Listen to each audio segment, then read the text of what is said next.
you look at like a carpenter, they have a toolbox. A dentist, they have their drills. In our era and the type of work most of us are doing, the tool we most need is actually centered around being able to give and receive feedback well.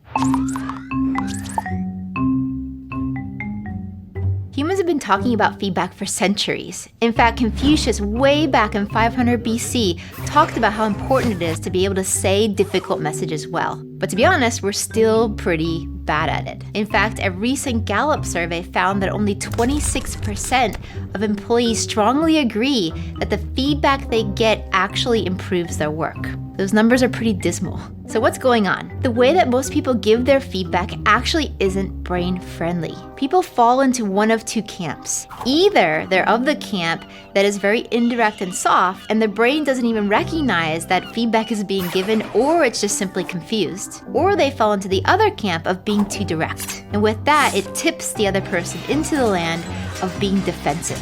And there's this part of the brain called the amygdala, and it's scanning at all times to figure out whether the message has a social threat attached to it. With that, we'll move forward in defensiveness, or we'll move backwards in retreat. And what happens is the feedback giver then starts to dysregulate as well. They add more ums and ahs and justifications, and the whole thing gets wonky really fast. It doesn't have to be this way. I and my team have spent many years going into different companies and asking who here is a great feedback giver. Anybody who's named again and again, we actually bring into our labs to see what they're doing differently. And what we find is that there's a 4-part formula that you can use to say any difficult message well. Okay, are you ready for it? Here we go. The first part of the formula is what we call the micro yes. Great feedback givers begin their feedback by asking a question that is short but important. It lets the brain know that feedback is actually coming. It would be something, for example, like, do you have 5 minutes to talk about how that last conversation went? Or I have some ideas for how we can improve things. Can I share them with you? This micro yes question does two things for you. First of all, it's going to be a pacing tool. It lets the other person know that feedback is about to be given.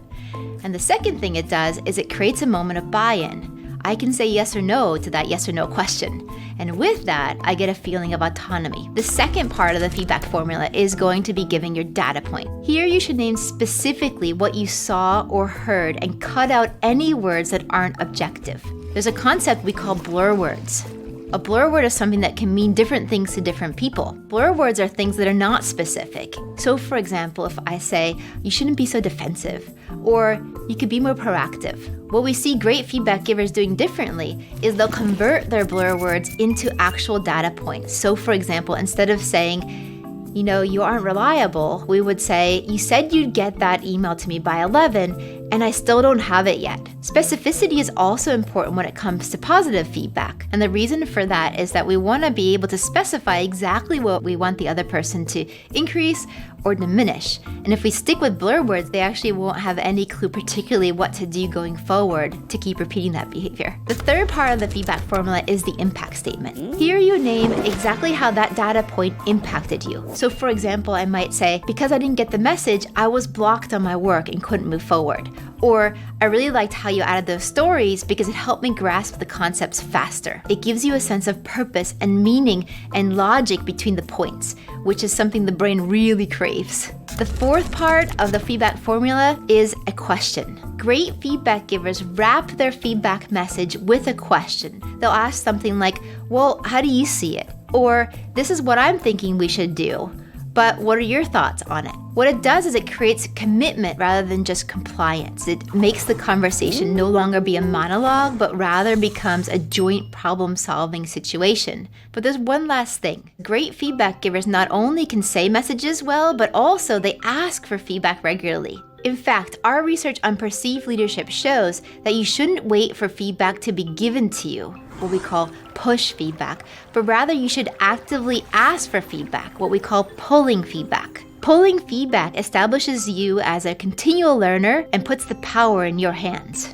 The most challenging situations are actually the ones that call for the most skillful feedback. But it doesn't have to be hard. Now that you know this 4-part formula, you can mix and match it to make it work for any difficult conversation.